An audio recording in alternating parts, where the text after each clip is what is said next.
Guys IPL 2025 match number 5 Gujarat Titans versus Punjab Kings. ఈ match మనకి మార్చి 25వ తేదీన సాయంత్రం 7:30 నరేంద్ర మోడీ క్రికెట్ స్టేడియం అహ్మదాబాద్ లో జరగబోతుంది.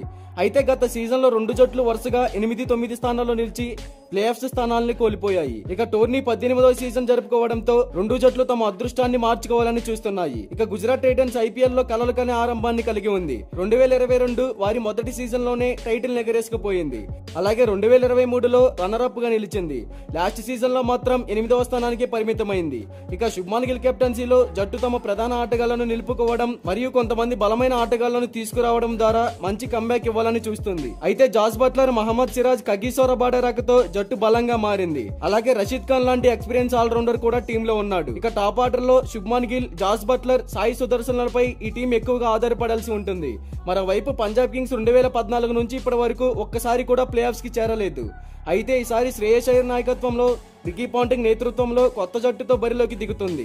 అయితే బ్యాటింగ్ లైనప్ లో Shreyas Iyer, Josh Inglis, Glenn Maxwell, Marcus Stoinis వంటి డేంజరస్ ప్లేయర్స్ ఉండటం ఈ టీం కి కలిసి వచ్చే అంశం. బౌలింగ్ అటాక్ లో చూసుకుంటే హర్షదీప్ సింగ్, లూకీ ఫెర్గ్యూసన్, యజ్వేంద్ర చాహల్ వంటి ఎక్స్పీరియన్స్ ఉన్న బౌలర్స్ గుజరాత్ బ్యాటింగ్ లైనప్ ను అతలకుతలం చేయగలుగుతారు.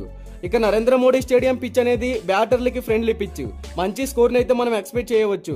అలాగే ఈ వెన్యూలో ఫస్ట్ బ్యాటింగ్ చేసిన టీం నుంచి 170 నుంచి 190కి పైగా పరుగులను మనం ఎక్స్పెక్ట్ చేయవచ్చు. అండ్ ఇక్కడ మంచి బౌన్స్ కూడా లభిస్తుంది. ఉండే కొంది పిచ్ స్లో అవుతుంది కాబట్టి స్పిన్నర్లు బరిలోకి దిగుతారు. ఓవరాల్ గా ఈ పిచ్ బ్యాటర్లకి, బౌలర్లకి ఇద్దరికి అనుకూలంగానే ఉంటుంది.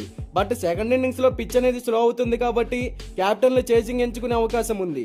ఇక బోత్ టీమ్స్ కి సంబంధించిన హెడ్ టు హెడ్ గురించి మాట్లాడుకుంటే ఇప్పటి వరకు ఈ రెండు టీమ్స్ మధ్య 5 మ్యాచెస్ ఆడితే అందులో గుజరాత్ టైటన్స్ 3 మ్యాచెస్ విన్ అయింది, పంజాబ్ కింగ్స్ 2 మ్యాచెస్ విన్ అయింది. సో జరిగింది 5 మ్యాచెస్ కాబట్టి హెడ్ టు హెడ్ లో పెద్ద తేడా అనేది లేదని చెప్పుకోవచ్చు. ఇక బోత్ టీమ్స్ కి సంబంధించిన ప్లేయింగ్ 11 గురించి మాట్లాడుకుంటే ముందుగా Gujarat Titans probable playing 11. Openers గా Shubman Gill, Jos Buttler, one down లో సాయి సుదర్శన్, ఇక నెంబర్ 4 లో Glenn Phillips, number 5 Rahul Tewatia, number 6 లో Washington Sundar, number 7 Rashid Khan, number 8 Mohammed Siraj, number 9 Sai Kishore, number 10 లో కగిసో రబాడా, ఇక నెంబర్ 11 లో ప్రసిద్ కృష్ణ, ఇంపాక్ట్ ప్లేయర్ గా షారుఖ్ ఖాన్. ఇక Punjab Kings probable playing 11. Openers గా Prabhsimran Singh, Josh Inglis, one down లో captain Shreyas Iyer, number 4 Marcus Stoinis, number 5 Glenn Maxwell, number 6 Shashank Singh, number 7 Nehal Wadhera, number 8 Marco Jansen, number 9 లో Harpreet bar, number 10 లో Harshdeep Singh, number 11 లో యజ్వేంద్ర చాహల్, ఇక ఇంపాక్ట్ ప్లేయర్ గా విజయ్ కుమార్ వైశాఖ్. ఇక బోత్ టీమ్స్ ప్లేయింగ్ 11 లో బ్యాటింగ్ అండ్ బౌలింగ్ లైనప్లు బాగానే ఉన్నాయి. సో పంజాబ్ టీమ్ లో ఈసారి డేంజరస్ ప్లేయర్స్ అండ్ ఎక్స్పీరియన్స్ ఉన్న ప్లేయర్స్ ఉన్నారు.